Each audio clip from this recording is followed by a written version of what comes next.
Itu saya punya kitab namanya Al-Hayawanul Kubro. Itu cerita prestasi-prestasi hewan. Itu yang berkuras-kuras sampai berjilid-jilid. Itu ya cerita anjing. Anjing itu saking cerdasnya itu bisa deteksi CD palsu sama CD bajakan, asli sama bajakan. Itu kan nggak kebayang. Kalau narkoba mungkin masih ada bau khusus ya. Ada orang Indonesia itu sama orang Arab itu dilus-lus. Dilus-lus itu ya digini-giniin. Dulu itu ada seorang ulama dipanggil anak muda, dibully terus sekarang. Wahai kiai, datang ke rumah saya. Datang kiai itu. Setelah sampai ke rumah orang itu, silakan kiai kembali ke rumahnya. Saya tidak butuh kiai. Kiai itu dengan riang kembali. Setelah di rumah dipanggil lagi. Allah itu pasti bikin ulama yang tidak produk Arab itu pasti ada. Kalau orang Arab jadi ulama wajar, bahasanya Arab, domisilinya di Arab. Tapi Allah akan selalu bikin ulama yang tidak bangsa Arab. Imam Ghazali itu Tus itu Persia. Imam Bukhari itu kira-kira kalau sekarang ikut Uzbek. Manusia semua ini kena khitabnya Islam. Kalau tidak ada ulama yang dari berbagai negara, kesannya Islam itu hanya milik orang Arab Saudi. Makanya Allah selalu bikin ulama-ulama yang bahkan tidak Arab.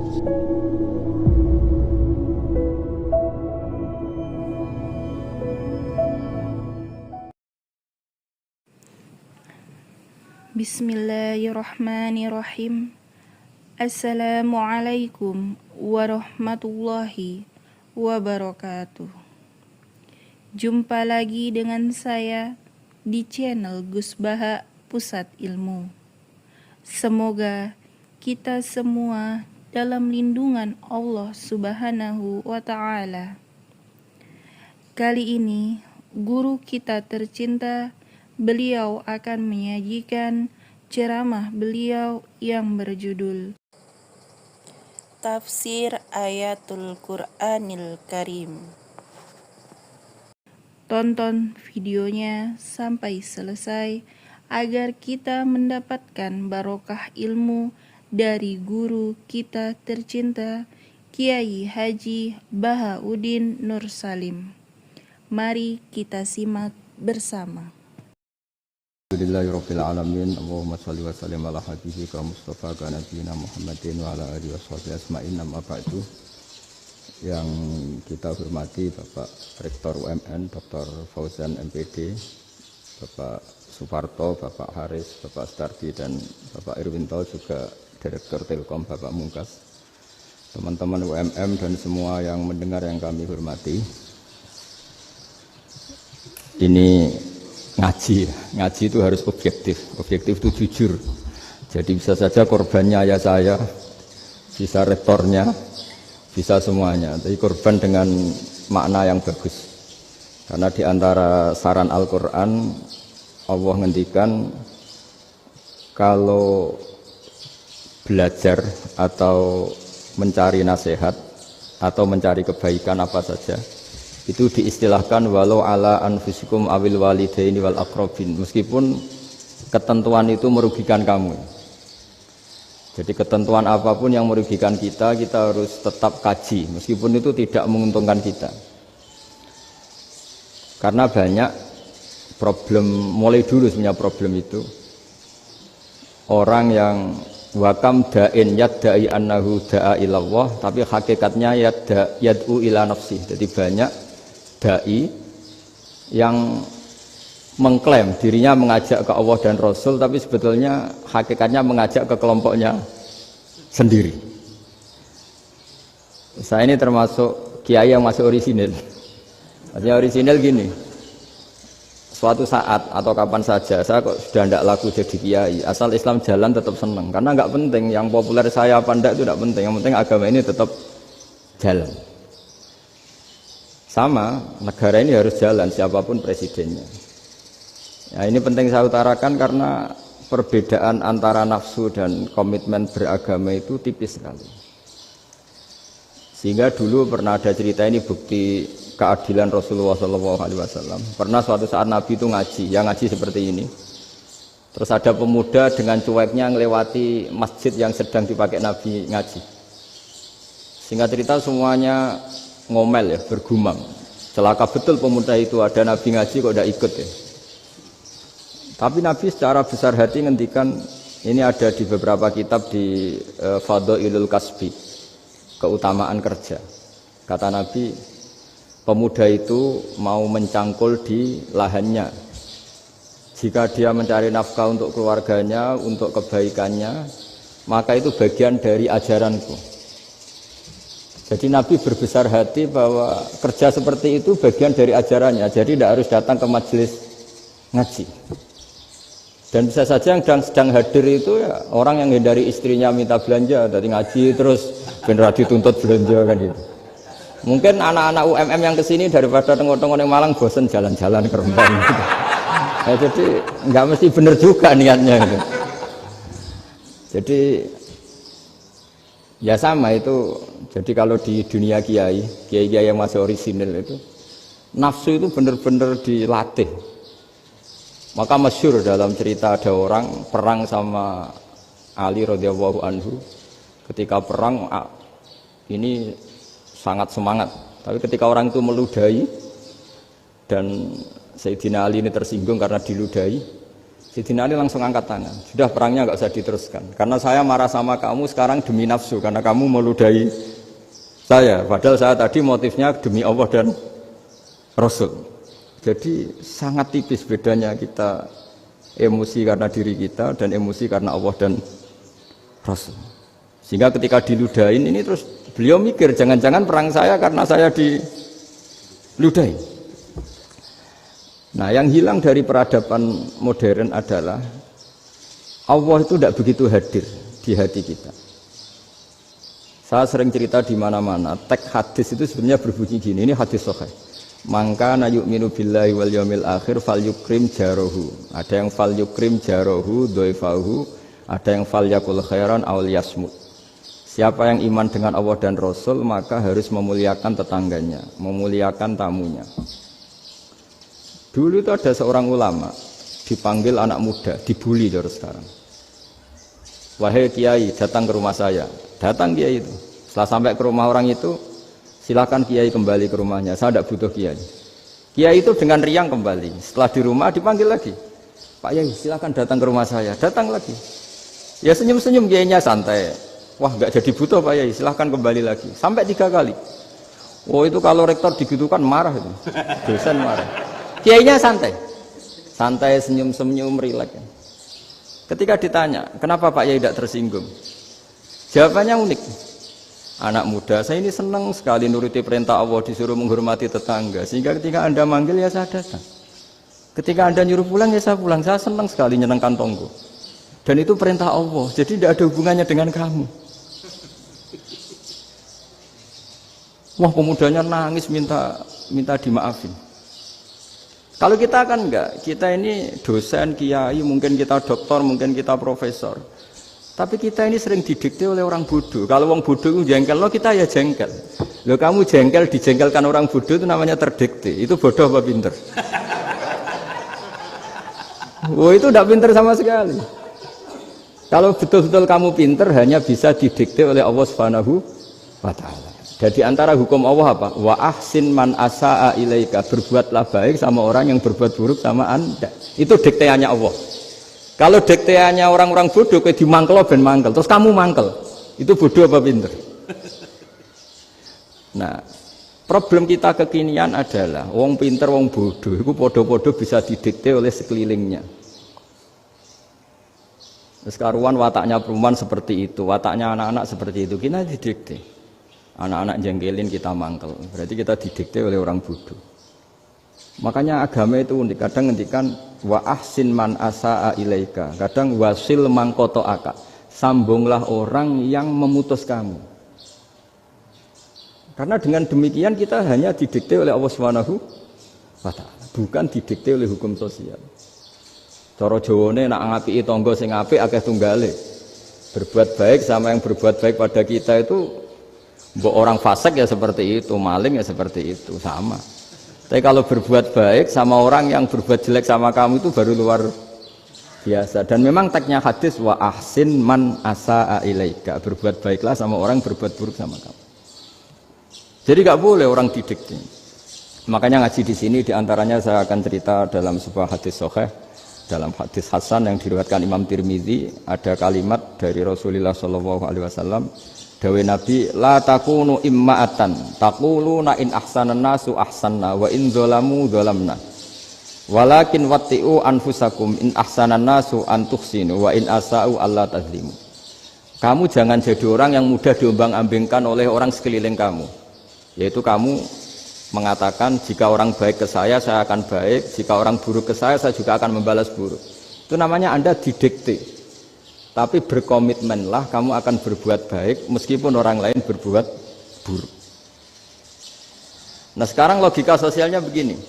Kalau di Indonesia itu ada 1000 kiai, ada 1000 profesor yang ingin membenahi Indonesia.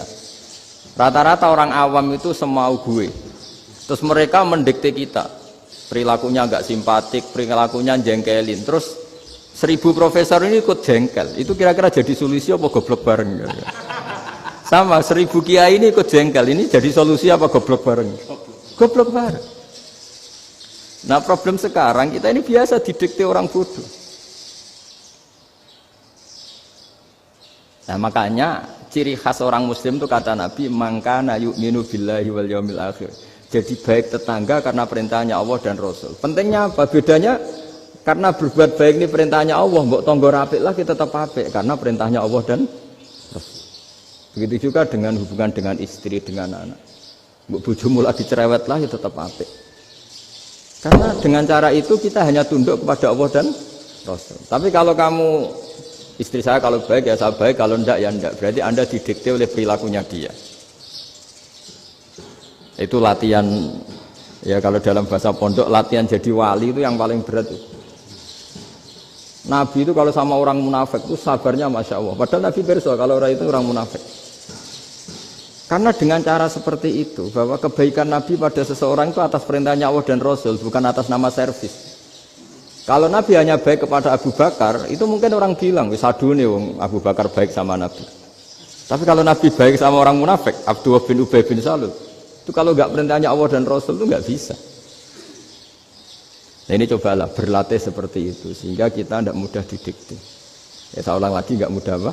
Didikte. Maka di antara kebaikan Allah dan Rasul adalah bahkan orang dolim saja diberi jatah rahmat. Makanya tadi seperti mukadimah yang dibaca Pak Haris tadi, agama ini rahmatan lil alamin. Orang yang dolim saja dapat jatah apa? Rahmat, apalagi yang soleh.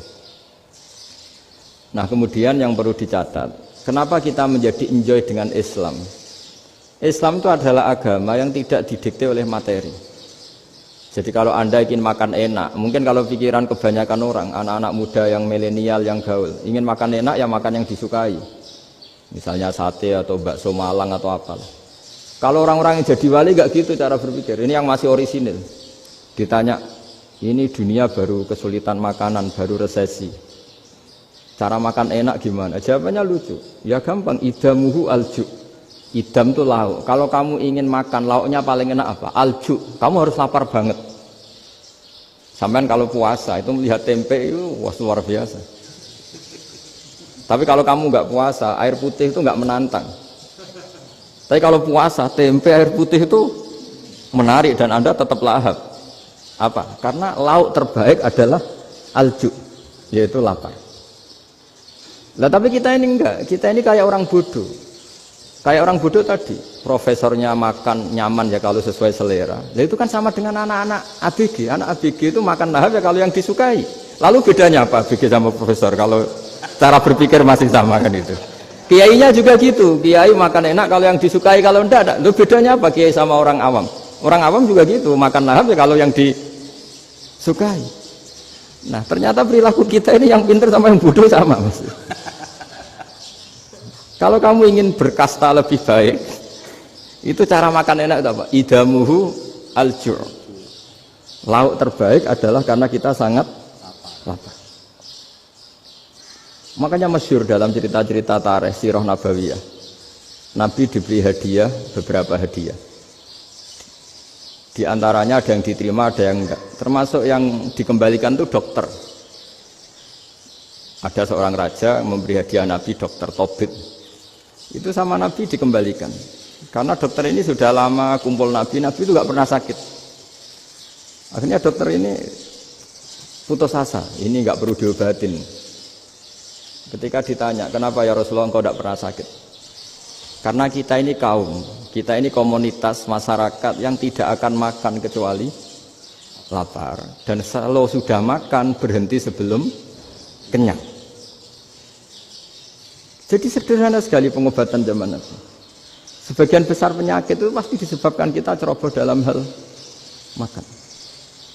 Sudah ngerti kalau durian masalah, kalau makan durian enggak kehitung gitu. Apalagi kalau gratisan itu tambah banyak gitu. Pola tidur juga gitu kata Nabi, dan kita tidak tidur kalau tidak sangat ngantuk. Nah, itu namanya orang-orang soleh yang sudah ada didikte materi. Kalau yang didikte materi kan bisa tidur nyenyak kalau kasurnya enak, AC gini-gini. Sebenarnya enggak, tidur enak itu ya kalau sangat ngantuk. Mbok di gudang, mbok di bis, kalau sangat ngantuk ya semuanya ya enak. Sama, mbok lapar, mbok hanya tempe, tapi kalau sangat lapar itu ya enak. Nah ini ilmu yang mulai hilang, ilmu-ilmu yang mulai hilang. Nah, cara ibadah juga gitu. Kita ini kan, saya ini punya bapak kiai, mbah kiai, punya guru yang sangat alim ya seorang kiai Kiai Maimun. Itu dulu kita pengkaji ilmu, itu tidak pernah tahu bedanya NU dan Muhammadiyah. Karena dulu Mbah Darwis itu, Kiai Dahlan itu, dulu ngajinya bersama Mbah Hasyim ketika di Indonesia yang ngaji Mbah Soleh Darat. Mbah Soleh Darat itu dulu ngajinya sama buyut saya ke-6, namanya Mbah Soleh Asnawi di Kudus. Mbah Soleh Darat itu dulu alim-alimnya orang Jawa ya Mbah Soleh Darat, Soleh bin Umar. Tempatnya di Semarang, tapi beliau itu sebenarnya orang Jepara yang dekat Kudus. Setelah di Mekah, Mbah Hasyim ini mondoknya ya, mulazimnya ke Syekh Mahfud Termas. Tapi sesekali ke Syekh Khotib Minangkabau. Nah yang Mbah Ahmad Dahlan lebih sering ke Syekh Khotib Minangkabau, sesekali ke Mbah Mahfud. Singkat cerita, karena Syekh Khotib Minangkabau sudah modern ya, terlibat organisasi dunia. Pas itu beliau pengagum Muhammad Abduh, pengagum Rasid Ridho. Sehingga bawaannya Mbah Dahlan itu lebih pergerakan karena beliau lebih mengidolakan Syekh Khotib. Nah Syekh Khotib sendiri sebenarnya orang Minangkabau. Jadi beliau namanya Muhammad saja sebenarnya. Jadi menantunya orang Arab. Oh itu dicibir mertuanya ini karena punya mantu orang Jawa, orang ndak Arab. Singkat cerita terus si mertuanya bilang gini, kamu jangan pernah bilang kalau orang Arab itu mansa kanal Arab, orang yang bertempat di Arab. Walakin mantakallama bi arabiyyin fasihin, tapi orang bisa ngomong Arab secara fasih. Singkat cerita, kalau kamu tidak percaya, nanti suatu saat menantu saya kalau Jumatan, tidak usah kamu kasih tahu, langsung suruh jadi khotib. Nggak usah kamu kasih tahu, sarannya tidak usah kamu kasih tahu. Kalau sekarang kan enggak. Kalau dosen mau jadi khotib kan mengumpulkan materi dulu. Lucunya di antara materinya itu dari TV, makanya jadi ribet kan khutbah sekarang. Kalau musim corona ya akan ngomong corona, musim apa yang ngomong apa. Jadi lagi-lagi didikte oleh media. Sebenarnya kalau ngomong kan sesuai kebutuhan umat, ini obatnya apa. Tapi enggak sesuai trending topik, itu kan kayak anak-anak gaul. Ini dokter kok gitu kan aneh. Singkat cerita si khotib ini enggak dikasih tahu, Syekh Muhammad tadi enggak dikasih tahu, langsung disuruh khutbah. Fatakallama bikalamin fasihin. Dia ngomong fasih sekali. Bahkan ngalah-ngalahi fasihnya orang Arab asli. Semenjak itu beliau dapat gelar Al-Khotib, orang yang cakap berpidato berkhutbah. Makanya terus dia Khotib Al-Minangkabau. Jadi orang Indonesia itu luar biasa. Dulu yang namanya orang Indonesia di Arab Saudi itu dihormati sekali, karena yang ke sana itu pasti ulama. Sudah alim di Indonesia ke sana, termasuk Mbah Ahmad Dahlan, Mbah Hasyim dulu karena sama-sama muridnya Mbah Soleh Darat. Lama-lama yang ke sana itu TKI TKW itu ya mulai agak dibully. Dulu Syekh Nawawi di antara ijtihad yang dihormati itu beliau mengkritik nyuwun sewu orang yang kan orang biasanya normalnya kan muji orang mati syahid. Hebat orang mati syahid itu hebat gini. Oke, kita sepakat orang mati syahid itu hebat. Tapi kata Imam Nawawi dengan syarat niatnya itu li'ila'i kalimatillah dan itu bawaan takdir. Saya ulang lagi, itu bawaan takdir, harus mati di medan perang. Tapi tidak boleh seseorang ini niat perang tapi niatnya supaya syahid. Karena kalau begitu berarti dia berniat supaya menjadi maktulal kafir, orang yang dibunuh orang kafir. Kedua, dengan dia mati berarti pasukan Islam berkurang. Berarti dia ingin pasukan berkurang, hanya ambisinya dia ingin langsung ke surga. Misalnya pasukan orang Islam itu 10, orang kafir 10. Kalau kamu ingin syahid berarti mati 1 kan, tinggal 9 kan. Nah kalau yang seperti itu 10 kan mati semua. Gara-gara ingin syahid akhirnya perang rapati tenanan, benang mati, benang mlebu swarga. Kata Senawawi, ya enggak. Kalau kamu perang sama orang kafir ya niat menang. Dengan niat menang ini kamu ingin li'ilai kalimatillah. Tapi kalau kamu ingin syahid berarti kamu menuruti keinginan nafsu kamu yang cepat masuk surga. Itu orang Arab kagumnya bukan main. Karena di mana-mana orang itu dinilai dari niatnya. Paham ini ya? Tapi perang loh ya, dalam kondisi perang, bukan teroris. Perang itu artinya orang kafir yang ingin bunuh kita, itu perang namanya apa? Perang. Dulu orang cerita syahid itu hanya pokoknya syahid itu hebat, pokoknya syahid itu hebat. Syahid di medan perang itu hebat, pokoknya syahid di medan perang hebat. Tapi ketika Senawawi memberi penjelasan ilmiah, jika kamu perang ingin cepat mati, ingin cepat syahid, artinya ini untuk pemenuhan diri kamu, karena kamu bayangkan langsung masuk surga. Kamu lupa bahwa dengan kamu dibunuh, kekuatan Islam berkurang. Akhirnya beliau memberi penjelasan, syahid itu bagus, itu sebagai takdir. Hanya takdir itu kita perang yang ingin menang, tapi takdirnya mati. Jangan dibalik. Oleh perang rapati tenanan, benang mati, namun lebu. Itu yang pertama, termasuk ulama yang pertama memberi penjelasan itu Syekh Nawawi. Akhirnya melahirkan kekaguman yang luar biasa dengan tafsir Munirnya itu. Terus beliau itu orang yang rileks kalau menjelaskan ilmu. Ini juga guru-gurunya Mbah Hasim, Mbah Guru sama Mbah Hasim, sama Mbah Ahmad Dahlan Syekh Nawawi itu. Jadi dulu yang alim di Arab itu ada Syekh Nawawi, ada Syekh Khotib Minangkabau, ada Syekh Bakir Jogja, ada Syekh Mahfud Termas. Itu orang Indonesia banyak sekali yang alim. Bahkan diantaranya yang dikagumi Al-Azhar itu juga orang Indonesia, nama Syekh Abdul Manan, itu mbahnya Syekh Mahfud Termas. Itu pertama ada duta besar Indonesia di Mesir, itu termasuk barokahnya Mbak Abdul Manan tadi, itu juga orang Indonesia. Jadi pemahaman ulama Indonesia itu khas, termasuk ketika memaknai apa? Syahid. Ketika memaknai apa? Syahid. Itu unik. Ketika Senawawi diuji dulu itu yang namanya ulama diuji dulu oleh 100 ulama. Jadi dulu ya ada kompetisi. Imam Bukhari diakui jadi ahli hadis itu diuji oleh mi'atu muhaddisin, 100 orang ahli hadis, sanad dibolak-balik, matanya dibolak-balik, tapi beliau tetap bisa mengembalikan proporsi sanad itu. Senawi pernah diuji gini, ayul afdol al ulama awis salatin, keren mana ulama sama raja atau sama orang-orang kaya sama penguasa? Ya keren ulama. Terus dibully sama orang. Tapi setahu saya banyak ulama yang antri di rumahnya raja, tapi saya tidak tahu melihat raja antri di rumahnya ulama. Kan kebanyakan kan mungkin ustadz atau kiai yang antri ngajukan proposal kan enggak. Nah, kalau raja kan enggak pati itu, malah enggak usah antri, kiainya sudah nyambut sebelum datang. Jawabannya lucu Senawawi itu, dan yang tanya itu langsung diem. Ya karena ulama itu tahu fungsinya uang, sehingga cara nyari sampai seperti itu. Sementara raja-raja itu tidak tahu fungsinya ilmu, makanya tidak pernah sowan ulama. Sehingga jadi ya dianggap enteng saja. Ulama kan tahu fungsinya uang, tahu untuk pondok, tahu masjid. Sementara raja tidak tahu fungsinya ilmu. Jadi itu khas Jawa ya. Khas Jawa, khas Indonesia. Apa-apa yang menurut orang banyak dengan tanda kutip itu buruk atau baik, itu orang Jawa menafsirkan itu gampang saja.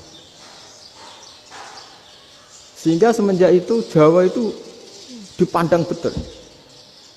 Saya punya kitab namanya Qadhayal Haji wal Umrah. Itu terbitan Hayatul Ulya Arab Saudi, milik Wahabi. Itu diantara fatwa yang dipakai untuk solusi muskilatul haji, problem-problem haji kekinian. Itu fatwanya syekh-syekh yang dari Indonesia. Termasuk Syekh Khotib Minangkabau, Syekh Nawawi Banten, Syekh Bakir Nur Jogja. Misalnya begini, dalam fatwa-fatwa yang menyulitkan kita ya, sampai sekarang jadi perdebatan. Ketika sofa dan marwah itu dengan batas tertentu, saya ulang lagi dengan batas tertentu.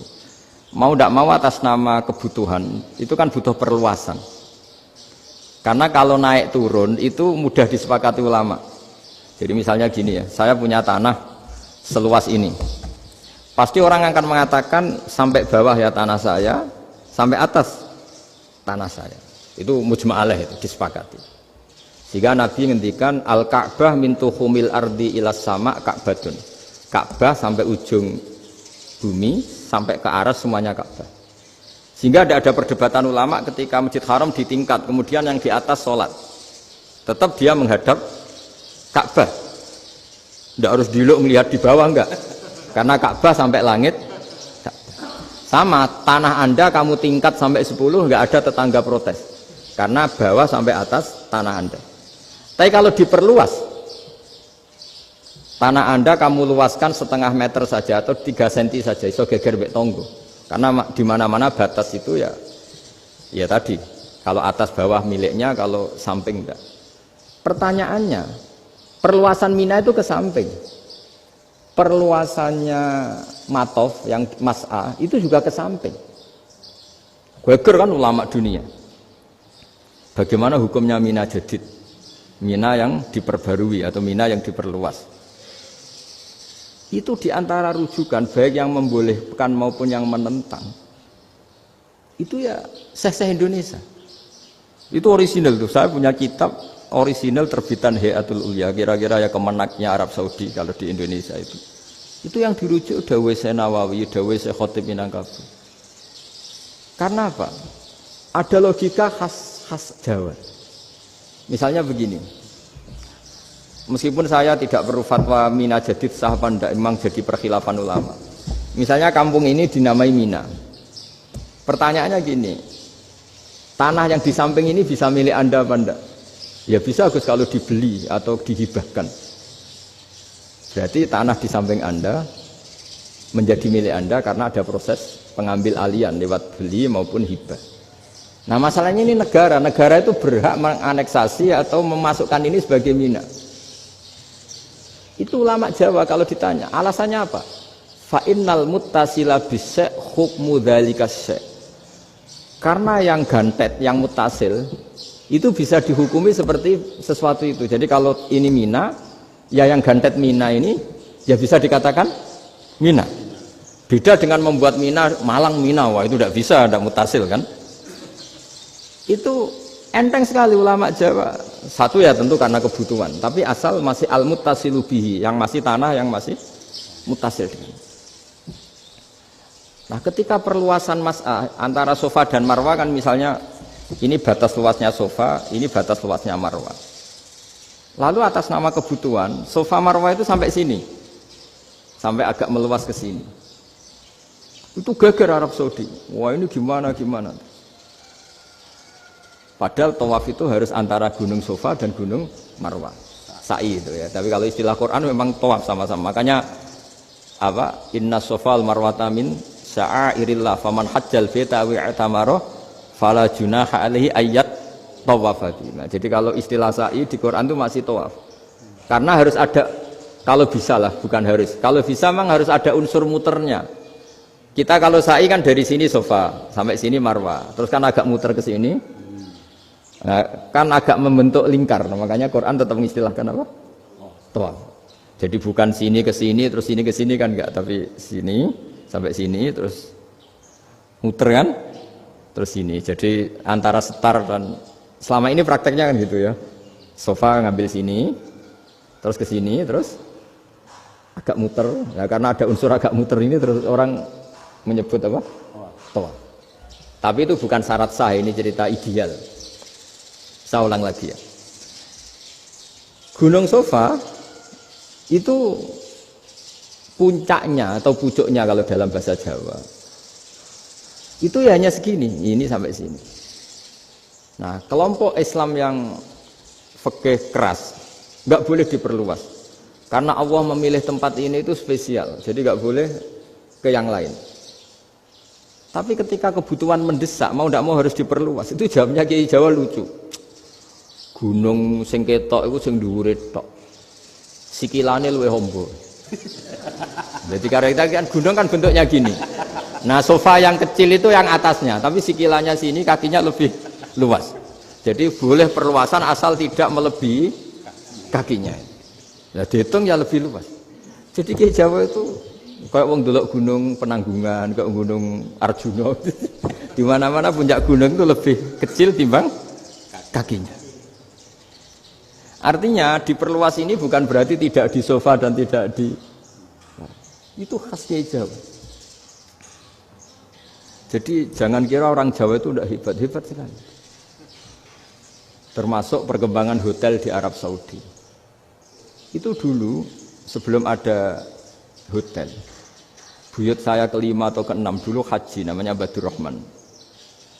Itu kalau mau ingin menghindari terik matahari itu masuk gua. Itu masuk gua itu hanya separuh badan, kakinya di luar. Jadi jangan bayangkan kalau gua di Indonesia kayak gua Akbar di Tuban orang bisa masuk jalan-jalan, enggak. Gua di Arab itu kayak cepitan batu, tidak sampai masuk. Sehingga kepalanya dimasukkan, kakinya masih kena matahari, saking panasnya Arab Saudi. Sehingga dalam bayangan hijrah ketika Nabi bersembunyi di gua Sur, itu kata Abu Bakar, kalau orang kafir melihat kakinya pasti melihat kita karena nggak bisa masuk penuh. Jadi orang itu mau dempes tok. Sehingga ya kira-kira luasnya gua ya paling segini. Makanya guyonannya kiai-kiai itu untung nggak kayak gua Indonesia. Kalau kayak gua Indonesia laba-labanya capek karena luas sekali. Jadi jangan bayangkan gua Arab tuh kayak gua Indonesia. Makanya bayangannya andai kan orang itu melihat ke bawah pasti melihat kita karena orangnya nggak bisa masuk penuh, nggak bisa masuk 100%. Ya kayak cepitan batu lah mirip. Itu kan mirip Gunung Uhud. Gunung Uhud kata Rasulullah nanti kalau kamu perang itu di atas, menang atau kalah di atas.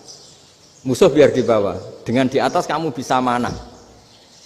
Jangan bayangkan kayak Gunung Merapi, kayak Gunung Penanggungan. Lah kalau Gunung Penanggungan manah ke bawah yang leyang kan. Jadi gunung di Arab itu kayak bukit. Ya sampean pernah kan ke Uhud itu ya sama ini aja tinggi ini kan. Lah ini yang mulai ada mis. Makanya nerjemah itu susah di Indonesia. Karena jabal itu udah harus tinggi. Kalau tinggi nggak bisa manah dari atas ke bawah kan nggak ngefek kan. Sampai kalau ke Uhud gunungnya kan pendek sekali sehingga yang manah dari atas ke bawah ya kalau kena musuh ya celaka karena memang dekat.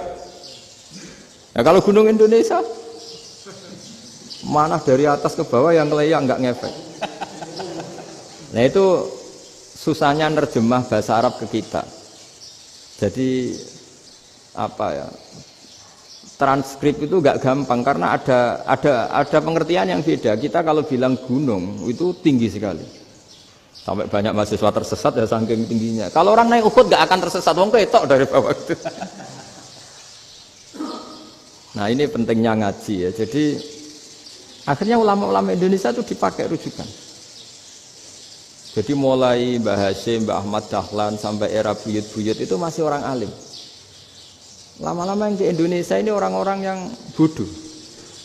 Sehingga orang Jawa kalau ke sana dibully, ya Jawa tak kuluh kaya. Orang Jawa itu penggaweannya itu makan ular. Karena belut itu kalau di kamus itu persis ular. Dulu itu kan kamus tidak full color. Gara-gara gak full color, gambar belut sama ular itu sama. Belut itu belut sama ular kalau nggak full color gambarnya sama apa enggak? Sama. Terus orang Jawa itu kan masih banyak yang makan bajing itu apa? Ketupai. Bajing kalau digambar tidak full color sama dengan tikus. Gambar yang tidak warna. Hitam putih. Sehingga kita ini dibully pemakan tikus dan pemakan ular. Karena belut itu persis ular kalau digambar yang tidak full color. Sampai datang Syekhona Khalil, datang ulama. Ngarang kitab ya judulnya Al-Belut. Karena enggak terima bangsanya dinyek makan apa? Ular. Terus dikarang. Wal belut hayawanun bakhriyun terus ya isu fi kadza wa kadza. Itu beda dengan al-hayyah. Itu diterangkan. Mulai bisa nerima. Terus sistem hotel juga gitu. Sampeyan tanyakan dalam sejarah dulu orang Sedayu ada namanya Syekh Mukhtar. Syekh Mukhtar bukan bikin rumah besar yang siapapun orang Indonesia haji itu nempat di sana. Nah itu yang menginspirasi akhirnya ada hotel. Dulu Syekh Mukhtar hanya menyediakan untuk hujat-hujat Indonesia. Lama-lama jadi hotel. Ndak mau saya mau cerita. Kata Mbah Mun sering cerita. Kenapa wa ma arsalnaka illa rahmatal lil alamin, kata Mbah Mun, Allah itu pasti bikin ulama yang tidak produk Arab itu pasti ada. Kalau orang Arab jadi ulama wajar, bahasanya Arab, domisilinya di Arab. Tapi Allah akan selalu bikin ulama yang tidak bangsa Arab. Imam Ghazali itu Tus itu Persia. Imam Bukhari itu kira-kira kalau sekarang ikut Uzbek. Ya. Imam Bukhari itu kalau negara sekarang ikut mana? Uzbek. Kenapa demikian kata Mbah Mun? Karena Allah sudah ngendikan wa ma arsalnaka illa kafatal linnas. Manusia semua ini kena khitabnya Islam. Kalau tidak ada ulama yang dari berbagai negara, kesannya Islam itu hanya milik orang Arab Saudi. Makanya Allah selalu bikin ulama-ulama yang bahkan tidak Arab. Termasuk Imamul Muhaddisin, yaitu Imam Bukhari, itu orang Uzbek, orang Rusia lah kalau sekarang, ikut Uni Soviet dulu. Imam Ghazali itu orang Persia.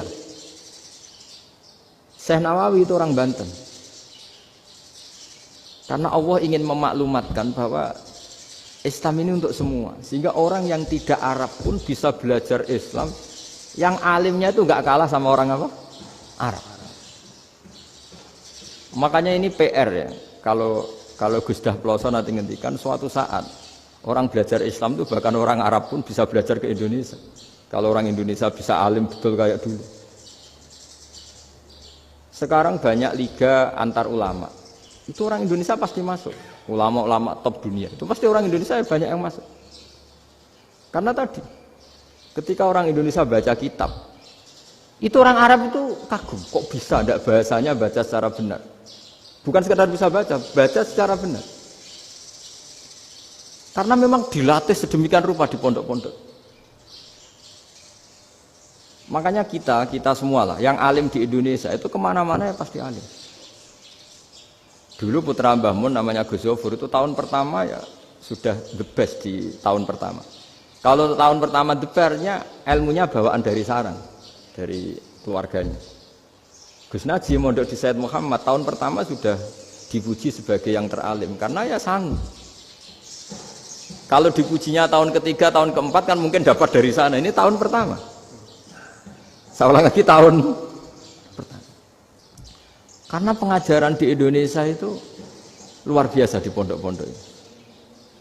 Makanya kalau dalam anekdot pondok itu cerita-cerita lucu itu. Ada orang Jakarta ngaji, setelah di kelas itu pelengahan terus. Melihat jendela, lihat pintu terus. Lama-lama gurunya marah. Kamu diajarin kok enggak punya sopan. Melihat pintu terus enggak memperhatikan guru. Anak Betawinya jawabnya lucu. Habis Pak Guru bohong. Kenapa ya? Kamu Pak Guru bilang Ja'a Zaidun, Zaid datang. Tak lihat enggak ada yang datang. Setelah itu contoh nasab kan ro'a itu Zaidan. Saya melihat Zaid. Saya enggak melihat Zaid. Contoh ketiga yang jar kan maror tu Zaidin. Saya berjalan ketemu Zaid. Pak Guru diam di situ enggak jalan-jalan. Jadi saking detailnya Indonesia itu diajari. Kalau rofa Ja'a Zaidun. Kalau nasab ro'a itu Zaidan, kalau jar marortu bi Zaidin. Nah si murid Betawi ini karena pertama sekolah, ngiranya gurunya itu cerita, Zaid datang. Makanya dia lihat pintu terus, mana katanya datang kok enggak datang-datang. Nah, dengan latihan seperti itu, kemungkinan orang Indonesia salah itu kecil karena memang dilatih betul. Saya ulang lagi karena memang dilatih betul. Sehingga ketika orang Indonesia ini yang cerita seorang wartawan, ini kisah nyata. Kali ini tidak anekdot, kisah nyata. Ada wartawan internasional ngeliput Ramlah itu di Gaza, di Palestina. Wartawan Indonesia ini hanya bisa bahasa Inggris.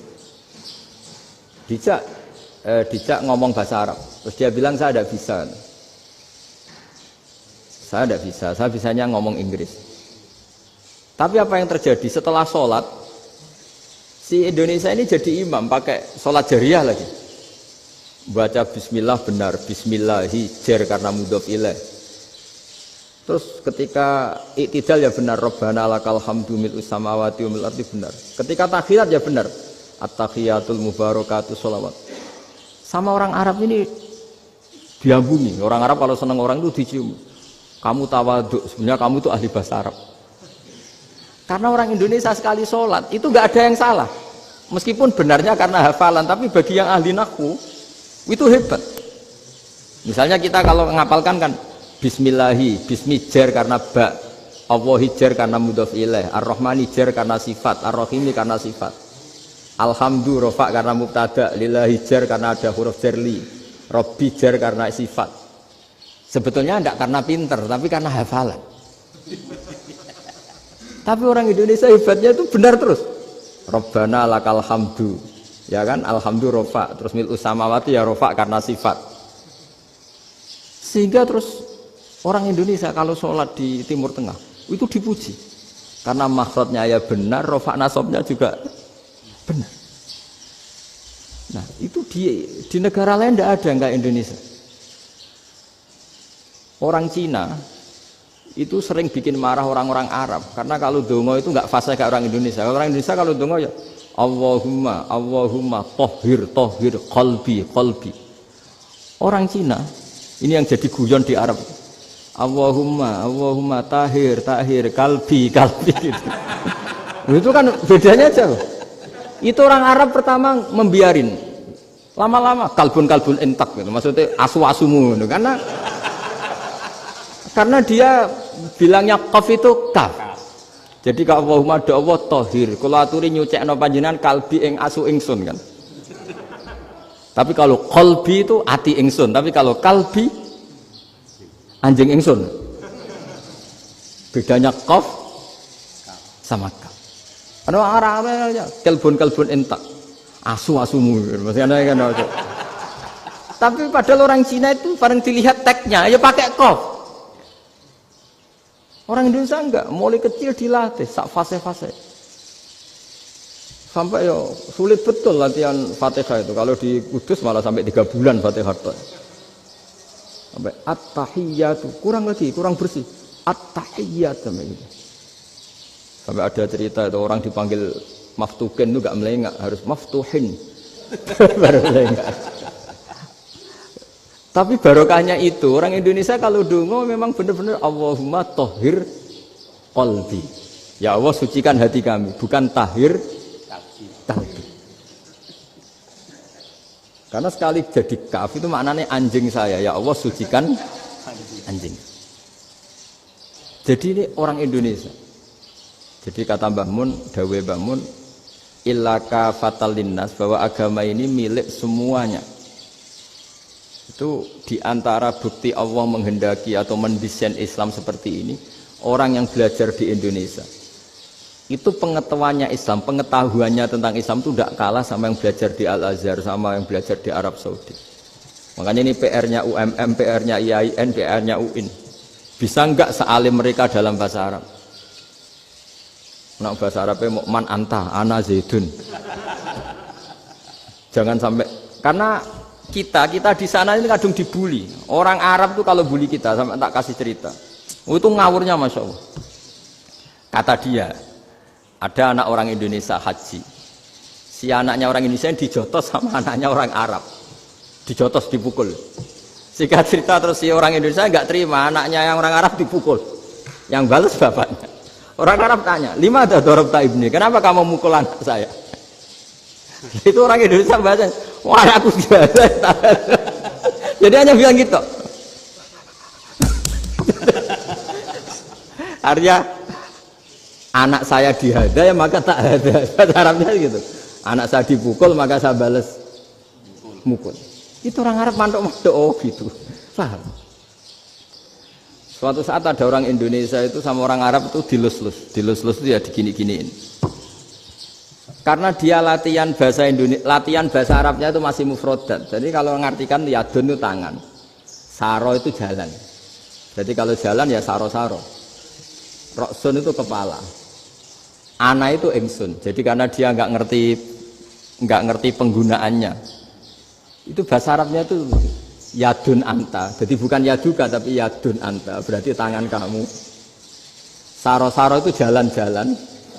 Ala roksi ana yang atasnya sirah ingsun. Jadi mestinya yang benar kan yaduka saro ala roksi atau gitu. Tapi enggak dipotong-potong. Yadun tangan kan, anta kamu. Berarti tangan kamu. Saro-saro jalan-jalan. Roksun itu sirah, anak ingsun. Jadi di atas kepala saya. Orang Arab tertawa-tawa. Tapi paham. Maksudnya seperti itu. Jadi kita ini dibully di Arab itu Masya Allah. Jadi akhirnya lahirlah ulama-ulama tadi yang saya sebut tadi. Bahkan pernah lama sekali ulama Indonesia itu jadi master di Arab Saudi. Yaitu Senawi Banten, itu kalau orang sana bilang itu Sayyidu Ulama Il-Hijaz, top-topnya ulama Mekah Madinah, padahal beliau orang Indonesia dan dimakamkan di Ma'la itu dekat makamnya Sayyidah Khadijah karena sangat dihormati. Nah di antara sebab dihormati adalah ketika orang memahami syahid, maknanya pokoknya maktulal kafir. Syahid itu adalah orang yang kalau perang itu mati di medan perang. Itu Imam Nawawi merinci secara detail. Kalau dia perang supaya tujuannya mati saya cepat ke surga, berarti dia nuruti hadzun nafsi, ingin cepat ke surga. Tapi dia lupa bahwa dia dengan terbunuh, pasukan Islam berkurang kekuatannya. Maka syarat perang yang benar adalah ya ingin menang. Di mana-mana perang ya lillahi kalimatillah, supaya kalimat Allah itu menang, jangan ingin kalah. Soal dia mati takdir, tapi jangan ingin mati. Wah itu terus dikagumi. Ternyata memang, oh iya ya kalau pasukan Islam 10, kafir 10, kita ingin syahid, berarti ya kalau orang ingin syahid kan terus mungkin perangnya ada hati-hati, main ngawur saja terus kalah mati. Sudah kalon satu kan, terkurangi satu kan. Nah kalau semuanya 10 punya niat gitu, nah itu Senawawi. Senawawi itu orang yang begitu gampang nerangkan Quran. Bahkan ketika orang Arab kesulitan ngartikan famathaluhu kamathalil kalbi intahmil alaihi yalhas au tatrubuna yalhas. Orang tomak itu ibarat kayak anjing. Anjing itu kamu kasih makan ya tetap melet, menjulur-julurkan lidahnya, kamu ndak ya ndak. Imam Nawawi ditanya, "Ma wajusibbi?" Lalu wajah tasbihnya di mana? Beliau menjawab, "Fit tomak." Jadi anjing punya dua sifat yang berlawanan. Di bab ilmu dipuji, nggak ada hewan yang mudah menerima ilmu kayak apa? Anjing. Sehingga Quran mengistilahkan wama alamtum minal jawarihi mukallibin. Hewan yang mudah diajari itu oleh Quran dibahasakan sudah menganjing. Karena anjing adalah hewan yang paling mudah apa? Diajarin. Itu diakui oleh Quran wama alamtum minal jawarihi mukallibin. Tapi dia punya sifat yang sangat buruk sekali, yaitu nggak pernah puas. Makanya ketika Bal'am bin Ba'ura, ada tokoh yang kedonyan ya. Itu kalau diistilahkan Quran walakinnahu akhlada ilal ardi wattaba'a hawa. Famathaluhu kamathalil kalbi in tahmil 'alaihi yalhas aw tatrukhu yalhas. Jadi anjing punya dua sifat yang berlawanan. Di bab ilmu dipuji karena paling mudah diajarin. Itu saya pernah ke Malaysia, diceritain sama polisi Malaysia. Anjing itu saking cerdasnya itu bisa deteksi CD palsu sama CD bajakan, asli sama bajakan. Itu kan gak kebayang. Kalau narkoba mungkin masih ada bau khusus ya. Atau mesiu atau bom masih ada bau khusus. Ini enggak. Anjing itu dilatih ngecek CD yang asli sama yang palsu. Wah itu kebablas itu pinternya itu. Itu harganya itu 1 miliar lebih. Paling mahal. Jadi mungkin bisa deteksi ini dosen betul apa abal-abal itu bisa. Itu kiai betul apa kiai pesanan itu mungkin bisa. Itu saya punya kitab namanya Al-Hayawanul Kubro. Itu cerita prestasi-prestasi hewan. Itu yang berkuras-kuras sampai berjilid-jilid. Itu ya cerita anjing. Gak ada hewan sebaik anjing. Di bab itu ya, di bab sampai ya tadi. Ada anjing yang sangat loyal sama majikannya. Loyalnya Masya Allah, sopannya Masya Allah. Anjing itu mbok lama berbakti sama sampean, nggak mau tidur di ruang tidurnya sampean, dia tetap tidur di luar. Corong Jawa enggak ngelama. Suatu saat si raja ini minum, wisata minum. Pas mau minum diterjang sama anjingnya sampai tumpah. Kecewanya raja ini itu karena selama ini anjingnya sopan sekali. Sekedar ganggu di ruangannya enggak pernah, malah ini mau minum, minuman yang disukai diterjang anjingnya tumpah. Marah kan anjingnya di mana? Ternyata apa? Minuman itu anjing ini tahu kalau minuman itu beracun, diracuni oleh musuhnya. Itu saking hebatnya anjing sampai ketika ngawal rajanya itu tidak sekedar ada penjahat atau maling. Bahkan trik-trik kayak minumannya diracun oleh orang lain itu anjingnya tahu. Sehingga pas mau diminum diterjang sampai terus supaya enggak keminum. Makanya Quran istilahkan anjing itu apa? Wa ma 'allamtum minal jawarihi mukallibin. Hewan piaraan yang kamu ajarin nanti sampai sepinter anjing. Makanya Ashabul Kahfi itu ketika ngajak anjing tadi, beliau tidur, anjing itu tidurnya bil wasit, wakal buhum basitun zira'aihi bil wasit. Jadi dia tidur dalam posisi siaga. Loh coba anjing itu nggak pernah sekolah, karena dia posisi menjaga, tidurnya itu kayak siaga gini, bukan ngorok madep ke atas terlentang, itu enggak. Andai kan dia tidur terlentang itu kan yang mau mengganggu kan, wah asune turu, itu enggak. Dia tidur posisi siaga, makanya disebut lawit tolak ta'alaihim lawalaita minhum firaron. Kalau kamu melihat anjing itu pasti lari karena dia posisi siap merekam. Jadi tidur tapi posisi siap merekam. Jadi matanya tetap terbelalak kayak siaga. Padahal itu enggak diperintah, ya dia memang punya nalar untuk itu. Ini disebut wa ma 'allamtum minal jawarihi mukallibin. Dan dalam teori modern juga gitu. Tapi dalam hukum Islam yang dianut mazhab Syafi'i itu anjing tetap najis. Ya sudah najis ya najis, tapi ada mazhab lain yang mengatakan tidak najis. Tapi tidak usah ngurmat anjing, geger nanti kalau rektor kampus punya anjing. Tapi ilmu itu bagus untuk kelangenan kadang. Andai kan tidak ada mazhab Malik, maka kita kesulitan menceritakan Ashabul Kahfi yang hewan piaraannya itu anjing. Tapi misalnya anjing disucikan, kita juga nanti susah menjelaskan hadis Nabi malaikat itu tidak masuk rumah yang di situ ada apa? Anjing. Maka ilmu itu, makanya kata Imam Sa'roni, sebagian ilmu itu memang kelangenan, tapi nggak boleh jadi praktek. Tapi harus ada. Misalnya begini, contoh paling gampang. Api dalam mazhab Syafi'i kan alat pensuci hanya dua, air dan tanah. Ya saya ulang lagi, air dan tanah, yaitu tanah untuk mensucikan najis anjing. Imam Abu Hanifah menambahkan api. Mazhab Syafi'i itu agak kesulitan ketika ada batu bata dibikin dari tanah-tanah yang bercampur kotoran. Mazhab Syafi'i akan kesulitan karena di situ ada najis yang jadi materinya bata. Hukumnya gimana kalau nanti dipakai masjid? Tapi barokahnya ada beberapa mazhab. Abu Hanifah mengatakan dan api. Jadi apa tadi, air, tanah, api. Alasannya masuk akal. Ketika usatul mukminin, orang-orang mukmin yang ahli maksiat itu sebelum masuk surga, kalau dia dosanya banyak itu dibakar dulu supaya suci. Emas itu untuk memisahkan dengan materi lain juga harus dibakar. Berarti api termasuk alat. Artinya gini, batu bata yang materinya dari tadi najis sekalipun, ini menjadi suci karena ngalami pembakaran. Tapi kata Imam Sa'roni, ilmu ini hanya sebagai ilmu. Jangan sampai kalau kamu mau wudu gak ada air terus membakar diri lah, ini ribet kan. Jadi ilmu itu sebagian memang untuk kelangenan. Karena kita butuh.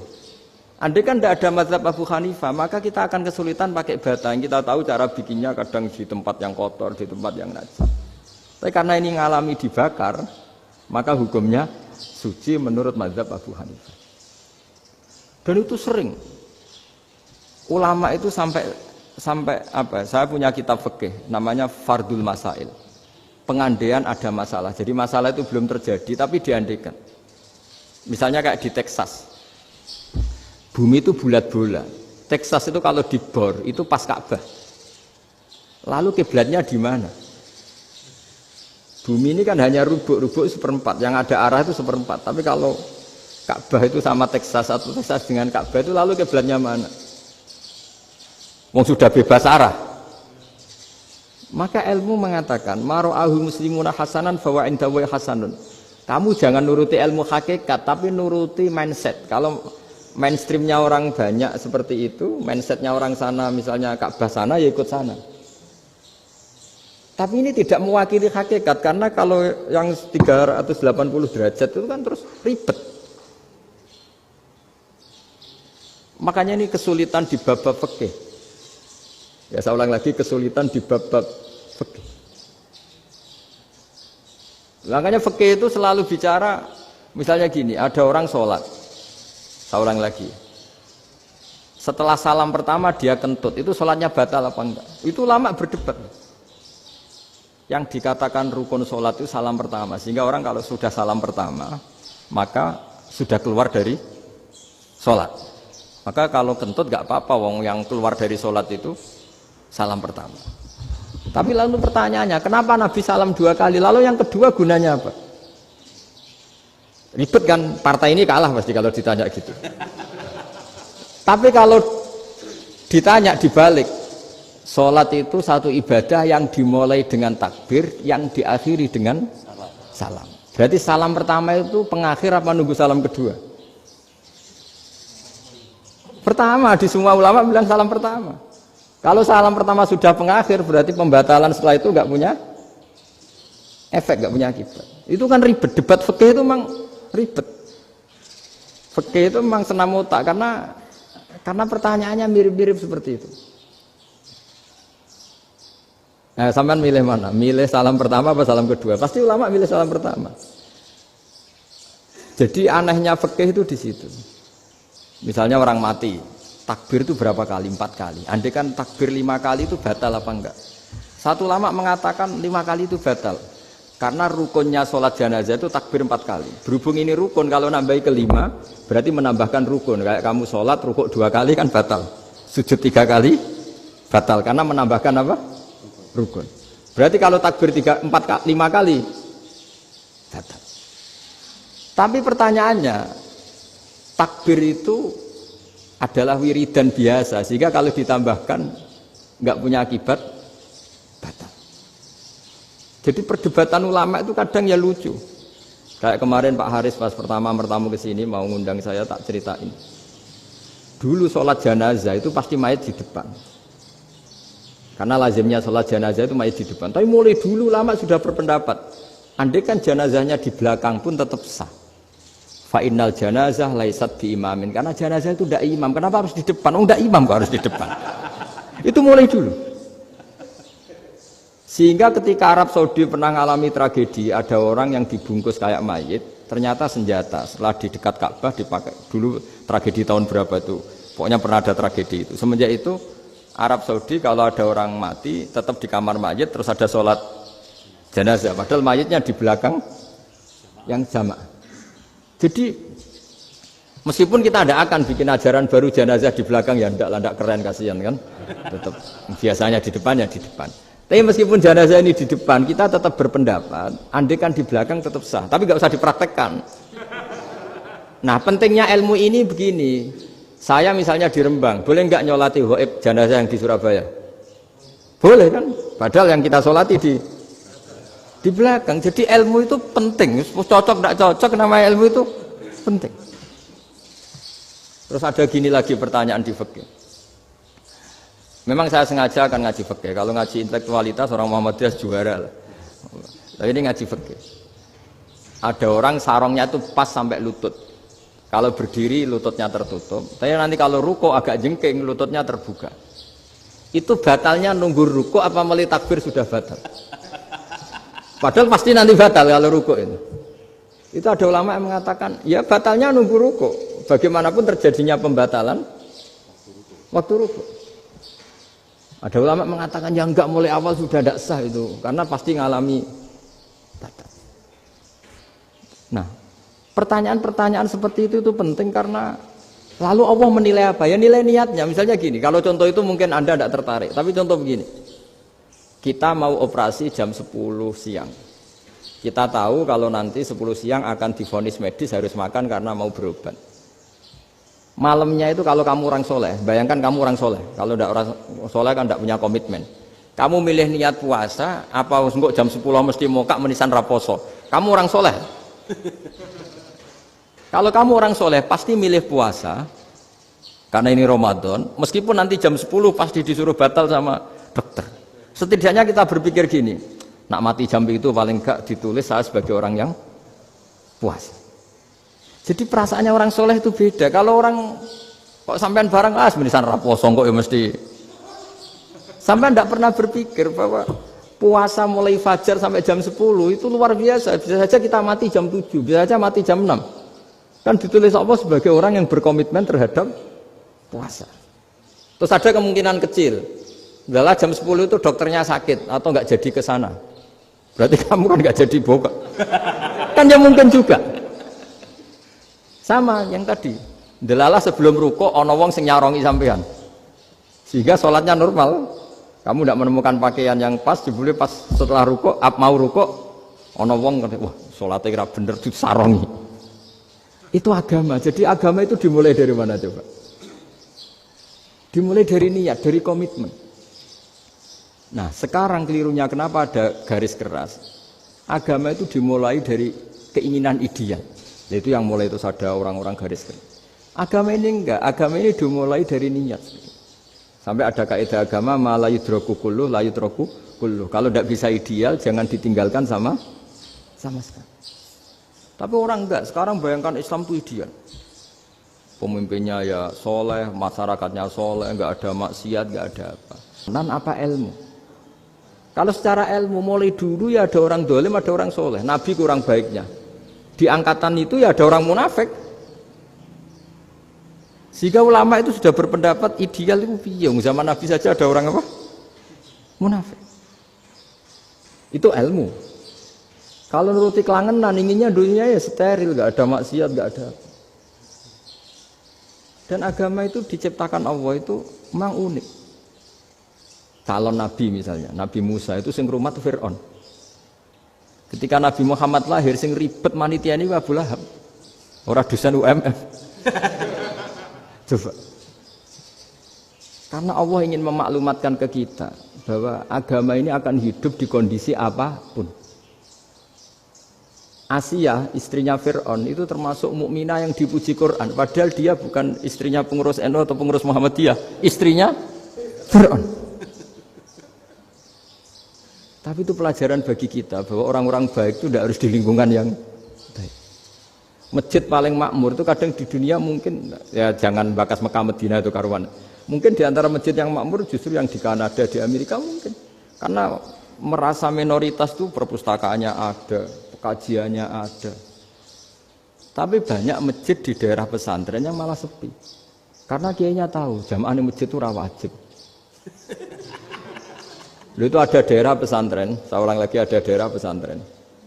Didikon pengajian, monggo nekani pengajian, maca selawat ning omah yo ganjaran padha wae. Ribet kan? Mau dibantah itu benar. Mau dibiarin ngerusak tatanan. Jadi saya mohon sekali ya, jadi ilmu itu diperbandingkan supaya perbedaan-perbedaan itu biasa. Dulu Imam Malik itu punya murid namanya Imam Syafi'i. Itu dalam banyak hal. Itu perbedaannya tajam sekali. Ya saya ulang lagi, dalam banyak hal itu perbedaannya tajam sekali. Misalnya begini. Ini terakhir percontohan saya fikih, nanti dikaji sendiri. Ada seorang A'rabi, Ja'a A'rabiyun. Ini di hadis sahih diulang-ulang di semua Al-Kutubus Sittah ada peristiwa ini. Ja'a A'rabiyun ila Rasulillah sallallahu alaihi wasallam faqala ya Rasulullah ahlaktu. Qala wa ma ahlakaka? Qala wa qatu imraati fi nahari Ramadan. Ya Rasulullah, saya ini orang yang rusak. Kenapa? Saya ini hubungan intim sama istri saya ketika masih siang Ramadan. Singkat cerita orang ini dihukum berat sama Nabi. Hukumannya adalah karena dia membatalkan puasa ketika dengan hubungan intim. Sama Nabi dihukum, kamu harus merdekakan budak. Wah, tidak mampu ya Rasulullah, saya tidak punya budak. Jadi ini bukti bahwa agama ini sangat sosial sehingga sebagian kafaroh harus memerdekakan budak. Kamu kalau gitu puasa 2 bulan. Yang baru puasa 2 hari aja kecelakaan malah disuruh puasa 2 bulan. Ya sudah kamu ngasih makan 60 orang miskin. Saya ini orang paling miskin. Kok jadi sudah miskin agak hiper lah orang itu. Poso-poso kok gitu. Itu kata ulama kalau orang Jawa gak mungkin makanannya tempe mendoan gak mungkin itu. Di Jawa itu gak mungkin lah. Ada orang batal puasa karena hubungan apa intim. Ada istrinya nggak cantik, cerewet, sang lanang mangane mendoan. Itu tidak mungkin, kecelakaan itu tidak mungkin. Tidak mungkin itu. Tapi kalau Arab mungkin karena makanannya apa? Daging. Singkat cerita, terus pertanyaannya gini. Kalau batal biasa itu kan bayarnya puasa 1 hari. Kalau batal, tapi kalau batal pakai hubungan intim, pakai jima kalau dalam bahasa fikih, itu kafarohnya berat. Yaitu merdekakan budak atau puasa 2 bulan berturut-turut. Pertanyaannya gini, jima istri itu boleh loh tidak zina. Seorang jima istri itu boleh loh tidak zina. Itu kan hukumannya berat. Nah terus Imam Malik berpikir kalau gitu tidak harus jima dong. Poso-poso ora ana uzur ora ana apa terus nyate. Esuk mangan bakso tanpa ada alasan syar'i. Hukumnya harus sama dong karena jima hukumnya boleh berarti semua iftar, semua pembatalan puasa yang tidak ada uzur syara' maka hukumnya sama, yaitu sanksinya sama. Masuk akal enggak? Masuk akal dalam mazhab Imam Malik. Dalam mazhab Syafi'i enggak. Mulai dulu jima itu beda. Kayak mertamu nih gone wong, mangan iku oleh, tapi nak nggo bojomu mbok jima niku wis nemen ngawure lah. Tetep beda. Dari Imam Syafi'i itu pokoknya beda, jima sama makan itu beda. Lah ya terus setelah itu terus ada pertanyaan. Bagaimana kalau makan dulu baru jima? Ribet kan? Makanya itu sampai dibabkan Kitabul Khilafil Fiqhi, bab merekayasa fikih. Makanya itu perdebatannya orang Hanafi sama Imam Syafi'i juga sama. Ada orang jam segini lapar sekali, kalau langsung makan kan kena sanksi. Ya pergi aja dulu, pura-pura ngaji ke Gus Bah gitu. Nanti kan jadi musafir kan? Wah itu sudah boleh itu kan? Padahal enggak. Memang dia pergi itu karena supaya bisa makan. Mau enggak kepikiran ngaji kok tahu-tahu ingin ngaji. Mumpung Ramadan nah. Nah makanya dibabkan. Apakah boleh merekayasa fikih? Tapi fikih bisa apa coba? Dengan status kamu musafir, ya memang boleh iftar, boleh berbuka. Lah itu terjadi terus perdebatan ulama menyangkut fikih. Karena memang masalah furu'iyah. Sehingga termasuk perdebatan kita dalam perilaku, misalnya adat orang NU kalau habis salam itu menghadap ke kiblat karena arah terbaik itu kiblat. Tapi sebagian orang Muhammadiyah atau mungkin semuanya menghadap ke makmum. Itu memang teks hadisnya itu kita yang meneliti hadis itu semua syarah itu berdebat. Nabi memuji kiblat itu arah terbaik, oke. Tapi di bab itu Nabi itu aqbala alaina, menghadap ke kita. Lalu pertanyaannya, kenapa menghadap ke kita? Ada mengatakan karena Nabi memang punya tradisi kadang ngendikan. Ya tentu dulu istilahnya tidak kultum, nggak ada istilah itu dulu, 7 menit itu nggak ada. Tapi ada ulama yang analisis begini, termasuk kitab Fathul Bari. Nabi itu tokoh sentral, taruh lagi Nabi itu tokoh sentral. Ini kata kitab Fathul Bari, bukan kata saya. Nah orang-orang yang imamu qaumi, orang-orang yang jadi imam di daerah masing-masing, tetap kalau sholat itu ikut Nabi. Ikut Nabi setelah salam langsung pulang. Jadi sebetulnya salam langsung pulang itu ya ada sejarahnya karena dia mau jadi imam di daerahnya. Nah, tidak kebayang kalau Nabi itu madhep kiblat. Kalau Nabi madhep kiblat, orang yang masbuk yang barusan datang pasti langsung usolli misalnya fardhu isya'i misalnya. Terus makmum Nabi, padahal Nabi sholatnya sudah selesai. Jadi intinya gini kata Fathul Bari, imam setelah salam itu harus bikin gerakan atau omongan atau apa saja yang menunjukkan kalau sholatnya selesai. Di antara gerakan itu adalah beliau harus menghadap ke hadirin atau menghadap ke utara. Atau apa saja yang penting menunjukkan kalau sholat ini sudah selesai. Itu fikih. Jadi fikih itu cara menganalisis itu memang unik. Karena kalau Nabi tetap seperti itu, posisi pancet seperti itu, maka orang yang baru datang mengira Nabi masih sholat. Nah, pertanyaannya kalau mereka sudah takbir, malah sholatnya tidak sah. Kenapa tidak sah? menggantungkan sholat atau mengikatkan sholatnya dengan orang yang sudah tidak sholat. Jadi menjadikan orang yang nggak sholat sebagai imamnya kan nggak boleh. Maka Nabi harus memaklumatkan dengan gerakan itu bahwa beliau sudah tidak sholat. Karena orang datang dari berbagai daerah. Jadi nganalisis fiqhul hadis namanya. Itu ulama itu mau tidak mau debat. Karena pertanyaannya itu kenapa? Ya memang mau apa? Karena yang namanya sosial itu yahtamilu muhtamilatin, ada sekian kemungkinan. Makanya dalam madzhab istimbat itu, ketika Nabi sedekah pakai tamer, pakai kurma, itu lama mesti ngitungnya tuh kut. Kut itu makanan pokok. Sehingga Imam Syafi'i mengatakan kalau di Indonesia pakai beras misalnya, karena kutil balad Indonesia itu beras. Oke, Imam Syafi'i mainstream.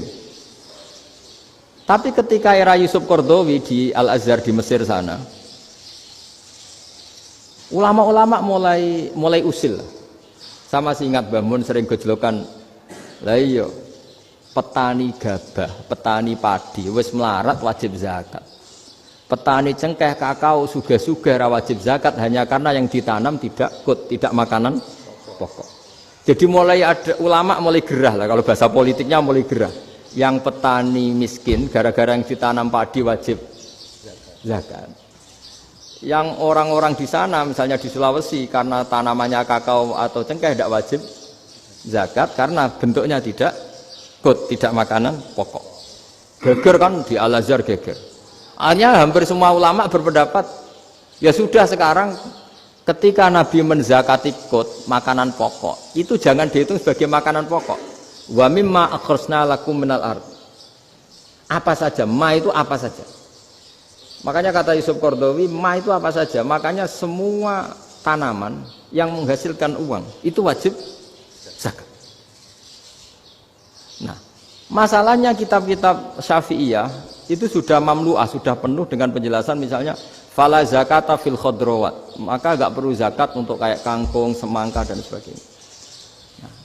Lalu kiai-kiai angkatan modern kayak Mbah Mun itu sering dapat masukan. Saya pernah dengar sendiri, Yai, saya ini punya sawah 1 hektar, tak tanamin padi, itu nggak pernah kaya saya. Sekarang tak tanamin kangkung malah saya kaya, karena tiap 3 hari panen tak kirim ke Jakarta. Itu orang Indramayu yang tanya. Jadi gak tanam padi gak pernah kaya, tanam kangkung kaya. Nah, karena dia orang soleh, kalau zakat boten. Mau diwajibkan zakat tidak makanan pokok, mau tidak wajib dia kaya. Semenjak itu perubahan di Indonesia ikut. Akhirnya ada zakat, pokoknya asal tanaman yang 1 nisab ya wajib zakat. Masih ada debat lagi. Ketika nanam ingin dipanen, itu dia petani apa pedagang? Karena nanti perdebatannya ikutnya zakat zuruk, zakat tanaman apa zakat pedagang. Kalau sampean nggak pernah debat berarti sebenarnya Anda tidak dosen Islam ini. Berusaha tidak pernah diskusi fikih apa Islam. Karena saya berkali-kali punya tamu itu begini, Gus saya ini pedagang melon. Tapi dia penanam melon. Jadi pedagang yang agak ingin badi banyak itu caranya gini Pak Rektor. Saya misalnya pedagang melon. Daripada saya kulak di pasar atau dari petani sudah mahal. Nyewa tanah sekian hektar terus ditanami melon. Setelah berhasil, ini dia zakatnya tanaman apa zakat pedagang? Karena dia nanam itu mentalnya sudah pedagang. Padahal nanti zakatnya beda kan? Yang 1,2% yang satu rubul usur sama nisul usur sama usur. 1/10 sama 1/20. Kalau zakatnya zuruk kan 1/10 atau 1/20. Yang satu rubul usur, kira-kira 2,5. Saya ulang lagi ya. Jadi di era modern itu kita jadi bingung, pedagang tapi gayanya petani tapi hakikatnya. Jadi gampangannya gini ya, kalau saya pedagang beras, kok saya kaya raya, itu mendingan nyewa sekian hektar untuk ditanamin beras, padi ya daripada tengkulak, daripada beli. Akhirnya perdebatannya ini zakatnya pakai apa? Misalnya tebu, misalnya petani tebu. Oh jelas kalau jual nanam tebu itu ingin dijual. Masa apa tiga es tebu berhektar-hektar.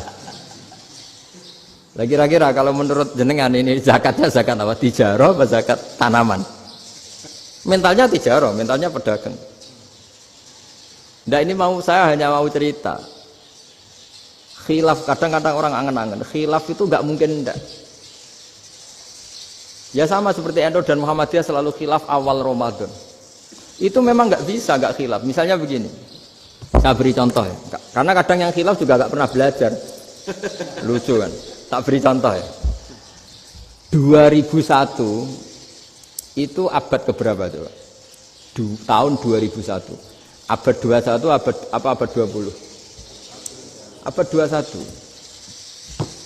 Jadi meskipun terpaut 1 tahun, padahal abad itu 100 tahun. Nah, pikirannya orang-orang Muhammadiyah seperti itu. Hilal kalau sudah melewati garis ufuk, meskipun setengah derajat atau 1 derajat itu sudah ikut bulan berikutnya. Sehingga ya sudah, meskipun sekian derajat sudah dianggap Ramadan. Nah, pikirannya orang NU enggak. Harus ru'yah bil fi'li. Itu sebetulnya lagi-lagi sebenarnya enggak masalah NU dan Muhammadiyah, itu di kitab-kitab ya seperti itu. Kita ini enggak biasa goblok ya. Artinya kita yang keluarga kiai tahunya kunut mazhab Hanafi, enggak kunut mazhab Syafi'i. Tapi tahu-tahu ini mazhab NU, ini mazhab itu aneh itu menurut kita ini anggap apa? Mana ada Muhammadiyah jadi mustahid, mana ada NU jadi mustahid. Jadi sebetulnya orang tahu semua lah kalau Abu Hanifah itu tidak kunut, Imam Syafi'i itu kunut. Imam Syafi'i pernah main di masjidnya Abu Hanifah ya tidak kunut, ditanya kenapa tidak kunut? Jenengan itu presiden kunut, tidak sanggup mati Abu Hanifah. Dulu ya biasa aja. Sekarang geger, ya karena tidak punya kegiatan. Sebenarnya itu nggak masalah, mulai dulu biasa. Saya teruskan ya. Nah, menurut mayoritas ulama nunggu ru'yah bil fi'li. Ru'yah bil fi'li itu gini. Mata telanjang bisa melihat karena agama ini menggantungkan perintah itu sama melihat. Kalau kamu tidak melihat itu bagaimana kena hukum? Ibarat gini, Pak Rektor datang ke rumah saya tapi saya nggak tahu. Kena nggak saya hukum harus menghormati? Dia datang nggak sembunyi-sembunyi. Saya kena hukum harus menghormati ya kalau melihat, kalau enggak ya enggak. Tapi Pak Rektor tetap bilang, tapi saya hakikatnya datang, jadi saya datang itu. Itu kan ribet. Akhirnya ya sudah, itu nggak ada khilaf sampai mati ada khilaf karena yang satu menggantungkan hukum itu digantungkan sama tahu. Kalau tidak tahu ya, misalnya baju saya ini hakikatnya ada najis, pas sholat saya tidak tahu. Sholat saya sah apa enggak? Sah. Karena hakikatnya, ya memang saya tidak tahu. Tapi hakikatnya ada najis apa enggak? Ada. Ya sudah, itu sama-sama masuk akal. Ada lagi khilaf yang senam otak. Fasyamu salasati ayamin fil haji wa sab'atin idza raja'tum. Singkat cerita ada satu pelanggaran haji yang kata Allah kafarohnya itu puasa 3 hari sama 7 ketika kamu pulang, idza raja'tum, ketika kamu pulang. Dalam mazhab Syafi'i yang namanya pulang itu yang haji sudah sampai rumah. Di mana-mana pulang itu ya sampai rumah. Dalam mazhab Abu Hanifah enggak, ketika orang sudah balik kanan dari Arab Saudi, dari Mekah, ya namanya sudah pulang. Misalnya gini, ini Pak Rektor pamit saya, Pak Haris. Gus, Pak Haris mana? Ya sudah pulang kata saya, padahal sampai Pandangan sampai Tuban. Tapi bagi keluarganya belum pulang. Lalu idza raja'tum ketika pulang itu bahasanya siapa? Bahasa istrinya apa bahasa yang ditamoni? Kamu ditamoni orang, terus tamunya mana? Sudah pulang. Tapi tanyakan istrinya, belum pulang. Khilaf-khilaf gini kok jadi geger itu kan goblok banget maksud saya itu. Jadi biasa, gini itu biasa. Jadi ya karena memang ini bukan masalah akidah, ini masalah furu'iyah, masalah fikih itu masalah furu'iyah. Mau tidak mau harus beda. Misalnya di sholat juga gitu. Wa ayu qu'udin qu'adal musolli sokat sholatu. Duduk dengan gaya apapun itu sholatnya sah. Sehingga sampean kalau haji atau umroh, orang Arab itu jenenge duduk ngenak-nak awak di kursi. Duduk sopan ya hanya orang Indonesia loh. Kalau sholat itu masih duduk ala orang tahiyat. Kalau sampean di Mekah, duduknya pakai apa coba? Kursi ya? Oh enak sholat duduk. Karena memang takbirnya di fikih dengan duduk gaya apa saja sah. Makanya sengenakno awak duduk di kursi. Ribet kan? Mau ndak disahkan itu namanya duduk. Mau disahkan masa iya sowan Allah kok duduk santai-santai gitu. Tapi mau apa? Ini fikih. Ya sekarang lagi ini fikih. Fikih itu ya sudah ini fikih. Makanya kalau ulama berdebat misalnya Abu Hanifah berpendapat sholat itu wajib baca Fatihah apa asal Quran. Dalam mainstreamnya ya Fatihah karena la sholata liman lam yaqra' bi Fatihatil kitab. Tapi cara Abu Hanifah enggak. Faqra'u ma tayassara minal Qur'an, bacalah apa saja yang mudah bagi kamu, asal itu Quran. Sementing gak gending Jawa, gak nyanyi lah gitu. Ya sudah mau apa coba? Jadi ya susah memang kalau fikih itu ya sudah seperti itu. Ada lagi yang masih ekstrim misalnya. Yang namanya menyembelih hewan itu gimana coba? Dari hidup ke mati, apa pasti mati disembelih? Cara madzhab Imam Syafi'i yang namanya menyembelih itu penyembelian harus menjadi sebab kematian. Itu yang sah. Seorang lagi penyembelian menjadi sebab kematian yang syar'i. Sehingga beliau mensyaratkan hewan yang disembelih ini masih punya hayatun mustaqirrah, punya kehidupan yang normal. Sehingga kalau nggak disembelih ya hidup. Sehingga kalau ada hewan ketabrak truk kejet-kejet, mesti mati ini buat sembelih. Itu nggak sah, karena nggak usah disembelih ya wes mati kan. Karena ini hanya nunggu koordinasi Israel kan, dia kejet-kejet itu kan prosedur itu. Tapi tidak disembelih pun mati. Tapi cara mazhab Malik enggak. Pokoknya anggere jek duwe nyawa jenenge kewan urip. Dengan kamu sembelih berarti matine mergo mbok sembelih.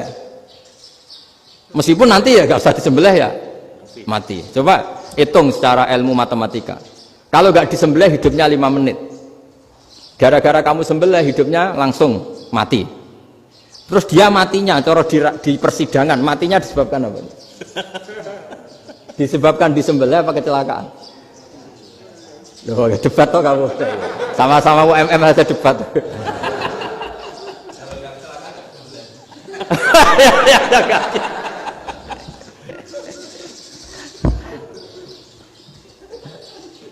Loh, saya pernah mas ngalami nyata itu. Saya jalan-jalan sama anak saya pakai motor. Sampai di jalan raya gitu ada ayam jago ketabrak mobil, kejet-kejet. Orangnya tanya, Gus ini halal tau ora? Wis kanggo kon halal. Suatu saat dia nggak terima kan, tanya, kenapa Gus? Ya nak kiai ra pantes, masuk kewan mesti mati nih tak sembelih. Nak kiai pantes kan? Karena aku tahu kamu tuh gak kiai, mesti motifnya itu mergo jago, jajal cilik gak mau tak kokno. Ada kan ayam itu bayi kan gak ditanyakan, kejet-kejet mati rak lah, wong cilik wae. Tapi masalahnya ini kan jago, eman ya. Tapi secara fikih pertanyaannya tadi, hewan yang sudah tidak punya hayatun mustaqirrah, dia hanya punya al-hayat al-ittiroriyah, dia punya harokah ittiroriyah, dia mati kejet-kejet memang prosedur mati harus seperti itu. Mbok kecelakaan kayak apa, kalau mati kan kejet-kejet dulu. Nah ketika kejet-kejet ini pertanyaannya ini kan hidup apa mati namanya? Enggak, namanya hidup apa mati? Pas kejet-kejet itu hidup. Cara Imam Malik itu hidup. Ya sudah kalau hidup disembelih ya halal. Karena misalnya nanti kalau nggak disembelih matinya kan 2 menit lagi. Gara-gara disembelih mati sekarang. Tetap penyebab kematian itu nyembelih. Penyembelian ini sebab kematian. Tapi kalau Imam Syafi'i enggak, cara berpikir wes nemen, paling roh besok kaget langsung mati. Kalau gitu berarti kamu nyembelih barang mati. Jadi fikih itu kadang unik. Makanya ketika ngitung fikih itu unik ya. Orang keluar mani wajib apa? Mandi kan. Terus Imam Syafi'i ditanya, kenapa kalau orang kelahiran juga harus mandi? Namanya nifas. Fa innal walada waliyun munaqidun. Nah, anak ya mani yang menggumpal. Bedanya apa anak dengan mani itu? Jadi fikih itu kadang lucu, di rumah-rumah tenan juga lucu. Keluar mani wajib mandi. Berarti kalau keluar anak ya wajib mandi karena hakikatnya anak adalah mani yang mengkristal. Susi ono jadi dosen macam-macam itu kan hakikatnya mani. Itu fikih. Nah, terus ditanya, kenapa kalau lahir langsung mati tidak wajib disolati? Ya jawabannya Mas Syafi'i lucu. Di mana-mana sholat itu nyolati mayit. Yang namanya mayit itu pernah hidup terus mati. Kalau itu tidak Ndak mayit ya sudah. Jadi kadang nah iya kan disebut sholat mayit. Yang namanya mayit itu apa? Pernah hidup. Pernah hidup. Nah ini kan tidak pernah hidup. Maka ya sudah seperti itu. Jadi nggak khilaf itu nggak mungkin. Nah kalau qit'atul lahmin, kalau hanya potongan daging, mungkin wah itu tidak manusia karena qit'atul lahmin. Sekarang pertanyaannya kalau sudah berbentuk manusia, meskipun tidak pernah hidup, nah ini mulai perdebatan karena melihat tidak pernah hidup itu nggak memenuhi syarat, tapi melihat ini sudah suratu adamiyin, bentuknya sudah. Nah kira-kira gitu perdebatan fikih. Makanya dulu awal mula zaman sahabat itu sudah debat. Masyhur kan Nabi ada kontingen ke Bani Quraidah. Ya kalau kira-kira saya minta Pak Rektor kamu jangan kalau ke Malang jangan sholat asar kecuali sampai Tuban. Sebelum Tuban ternyata matahari mau tenggelam. Terus Pak Rektor milih, wah sudah sholat di Bulu. Padahal belum Tuban. Padahal saya bilang jangan sholat asar kecuali di Tuban. Yang Pak Haris enggak, tetap sholat di Tuban meskipun matahari sudah tenggelam. Karena Nabi menyebut Tuban. Singkat cerita, zaman itu kan Bani Quraidah. La tusolliyanal asra illa fi Bani Quraidah. Kalian semua jangan sholat asar kecuali sampai Bani Quraidah. Ternyata di tengah perjalanan matahari sudah mau tenggelam, kira-kira kurang 2 menit atau 3 menit. Sahabat-sahabat, sudahlah kita sholat asar di sini. Kalau sampai sana pasti sudah tenggelam. Separuh sholat. Yang separuh enggak, kata Nabi harus di Bani Quraidah. Ya sudah nunggu di Bani Quraidah meskipun matahari sudah tenggelam. Sehingga kita dua kelompok ini matur, ya Rasulullah kita ngalami ini perdebatan gini-gini. Di semua riwayat di hadis-hadis sahih disebut falam yu'annif wahidan minhuma. Nabi tidak menyalahkan salah satunya atau enggak menyalahkan dua-duanya. Itu bahasa Indonesia juga ribet, yang benar gimana itu? Enggak menyalahkan salah satunya, apa enggak menyalahkan dua-duanya? Gimana bahasa benernya? Salah satunya. Salah satunya itu dua-duanya? Ya. Enggak, kalau bahasa Indonesia tidak menyalahkan Kedua-duanya. Kedua-duanya apa salah satunya yang benar? Kedua-duanya. Kedua-duanya. Bahasa Indonesia itu ya kadang ruwet ya.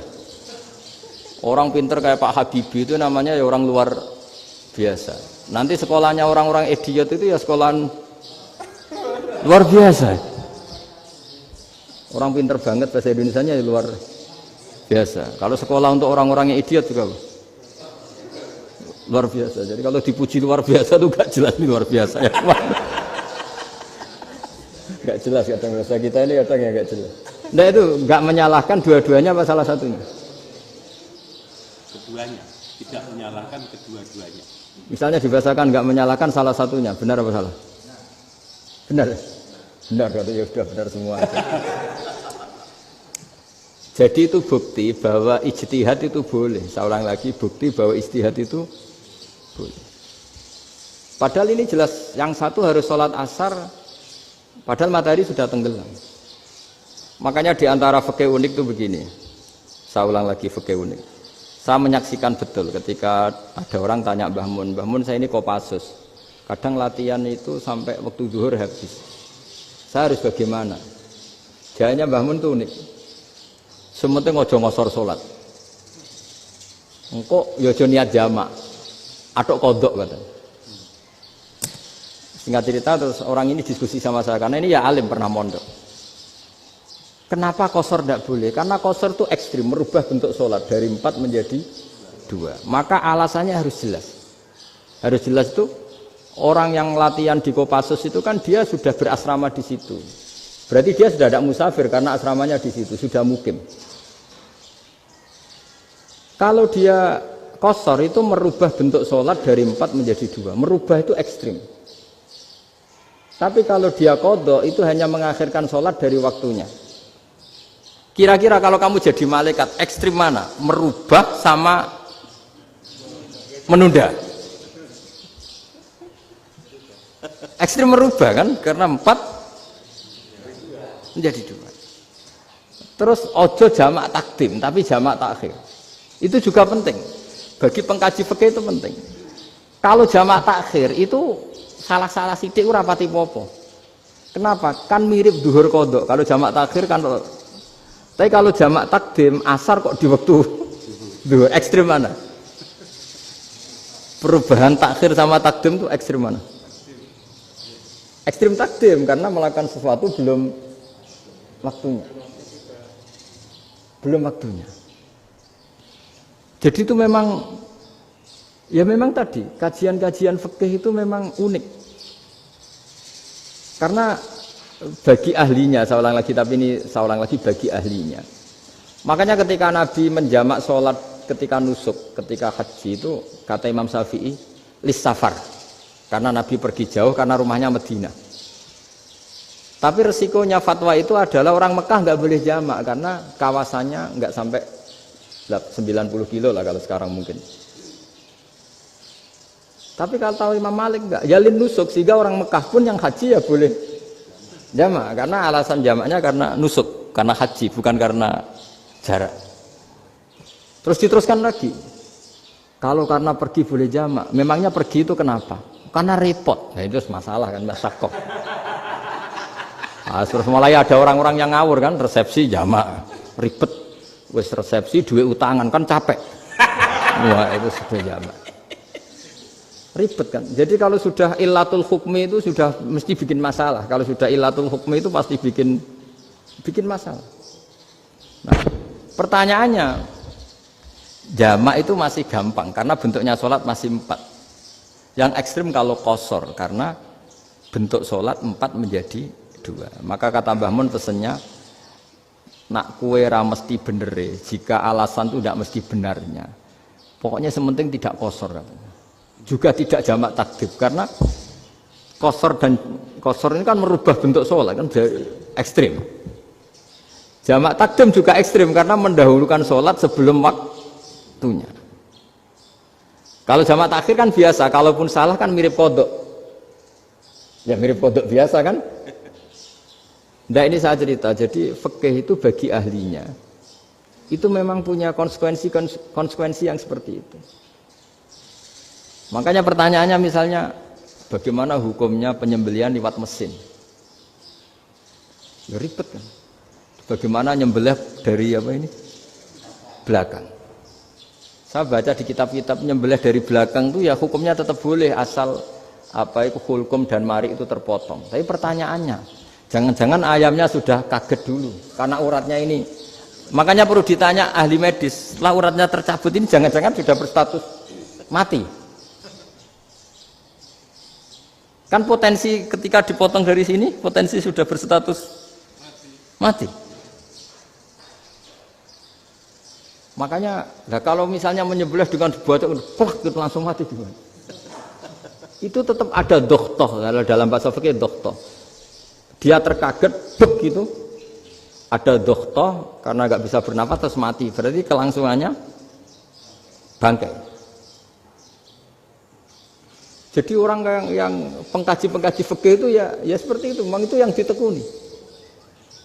Tapi kita sebagai orang awam ya tadi, nak sing kecelakaan itu wedhus, ayam jago ngeman, tapi nak pitik cilik ikhlas.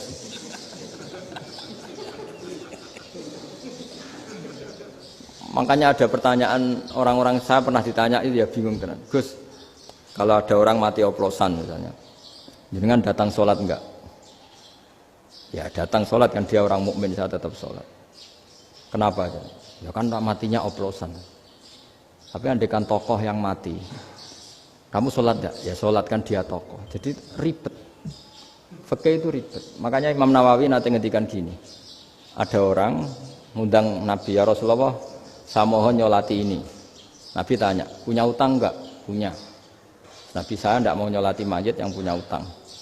Terus ada sahabat datang, ya Rasulullah, utang itu tak ambil alih kami. Berarti dia sudah tidak punya utang. Terus Nabi kerso nyolati. Pertanyaannya, utang itu hal yang boleh. Saya ulangi, utang itu hal yang boleh. Tapi kenapa Nabi se-ekstrim itu? Tapi ketika Nabi mau kondur itu ngendikan gini, ini PR ya bagi UMM ini PR ya. Nabi sebelum kondur bilang gini, sallu ala sahibikum. Jong saya tidak nyolati ini, tapi tolong ini disolati. Terus kata Imam Nawawi, dianalogikan atau dikiaskan siapapun pelaku dosa besar atau mati dalam keadaan tidak benar, misalnya pas dugem mati, pas oplosan mati, itu sebaiknya tokoh-tokoh itu enggak nyolati karena nanti dianggap penghormatan. Misalnya ketua PP Muhammadiyah rektor nyolati wong mati oplosan kan keren. Mati oplosan disolati rektor. Ya sudah, tapi kalau nggak disolati nanti ada tradisi yang keliru, yaitu janazatul muslim tidak ngalami disolati. Padahal siapapun yang muslim, janazahnya harus disolati. Makanya setengah-tengah, ya rasa rektor lah, satpam, pokoknya kudu tetap ada yang sholat gitu. Itu kata Imam Nawawi. Jadi ketika ada orang mati nggak benar, itu sebaiknya tokoh-tokohnya nggak ikut nyolati, tapi awamun nas, orang kebanyakan ikut sholat. Jadi fikih itu agak jelimet karena tadi ketika tokoh ini nyolati, pertanyaannya bedanya apa mbek sing mati ning masjid mbek mati oplosan? Karena sama-sama semua orang nyolati, kan tidak ada sanksi sosial itu. Tapi ketika nggak disolatkan sama sekali, wah lebih parah lagi. Ini ada janazatul muslim tidak disolati. Sehingga kata Imam Nawawi, ini hebatnya Nabi tengah-tengah. Jadi Nabi kundur, jong saya ada nyolati tapi shollu ala sahibikum. Ya tapi ini kamu harus nyolati. Kata Imam Nawawi, orang yang mati bunuh diri, orang yang mati oplosan, orang mati secara enggak benar itu asal dia muslim tetap wajib disolati karena sholat ini hakul muslim. Kan seorang muslim diantara haknya apa? Ketika mati dikafani, dimandikan, disolati. Tapi ini masalahnya matinya pas murtakibul kabiroh, pas melakukan dosa besar, dan itu sebab kematiannya. Kalau dia oplosan kan sebab matinya ya karena oplosan, ya kan terus ribet mau disolati oleh, apalagi misalnya kita ketua ulama punya terkenal wali, wah keren mati oplosan disolati wali, kan ribet kan. Nanti yang repot malaikatnya itu ya, ini yang nggak kata bahaya. Saya pernah baca kitab itu yang repot malaikatnya. Itu ada yang bilang gini, orang yang punya hutang itu pasti nanti hisabnya berat, diaudit malaikat sampai bisa nyaur hutangnya. Sementara malaikat kena konstitusi, kalau Nabi mendoakan harus mustajab. Ini kan ada dua hukum yang berlawanan. Sekali Nabi berdoa wa maghfir lahu warhamhu, itu harus dituruti malaikat, nggak boleh doanya Nabi nggak dituruti malaikat. Sementara aturan Islam juga harus dituruti, bahwa orang yang punya hutang harus tersandra oleh hutangnya. Tapi nak sing dunia Pak Haris kan, gak TN, gak ngefek gitu. Jadi misalnya Pak Haris bingung sampai nangis semua maghfir lahu kan, gak ngefek. Malaikat gak itu, gak sudah lah. Tapi kalau Nabi yang berdoa kan harus diturutin. Ini masalahnya kan itu. Nah kalau diturutin berarti hutangnya harus bebas. Padahal secara aturan harus tersandra karena punya hutang. Nah, nanti sama kalau yang mati oplosan ini yang doain wali, kok wali sampai Allah maghfir lahu, doanya wali kan harus terkabul. Sementara secara hukum dia harus kena sanksi karena oplosan tadi. Daripada ngerepotno malaikat, sudahlah wali-wali ini tidak usah ikut nyolatin. Yang nyolati ya orang-orang nggak jelas ini, sehingga kan malaikat kan santai aja kalau mau nyiksa. Loh tapi kan sudah didoain, nggak ngefek. Karena doanya orang-orang nggak penting. Itu ada tuh di sarah Muslim itu. Di sarah Muslim di bab ketika Nabi ngintikan babu qauli Rasulullah sallallahu alaihi wasallam sallu ala sahibikum. Jadi belajar fikih itu asik ya. Karena tadi harus dipelajari. Kalau enggak ilmu ini hilang. Terus nanti takutnya lagi ilmu fikih itu direduksi sosial. Terus misalnya gini, pepe wong cilik wae kiai-kiai ra gelem nyolati. Orang melihatnya ini karena yang oplosan wong cilik om melarat ra disolati. Jajal bupati ya disolati, mergo amplopnya gede-gede kan terus ruwet kalau dianalisis gitu kan ruwet.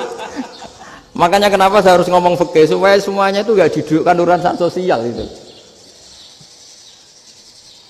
Nah kalau semuanya didudukkan sosial kan sentimennya sentimen sosial. Ribet. Padahal yang sering mati oplosan itu kan wong-wong cilik gitu loh, karena tadi kalau wong sugih kan pakai whisky yang mahal yang insya Allah tidak mati kan gitu. Sing mati kan yo mergo pirtus macam-macam itu kan. Artinya ini kalau nggak diterangkan secara fikih, kiai-kiai yang nggak datang dikira masalah sosial kan. PP salam tempel era gede terus nggak datang kan terus jadi ribet. Ya makanya ini apa lewat pengajian ini supaya sampean lebih tahu ya bahwa khazanah Islam ini kata beberapa ulama kafatal linnas, maknanya semuanya, sehingga Allah akan mentakdirkan kajian Islam akan ada di seluruh dunia. Jadi kenapa IAIN marak di Indonesia, UMM, Universitas NU banyak, karena agama ini kafatal linnas, tidak miliknya orang Arab tapi milik semua. Orang alimnya juga gitu. Ketika ada liga alim seluruh dunia, itu orang Indonesia, orang Afrika, ya selalu ada orang alim yang kelas dunia.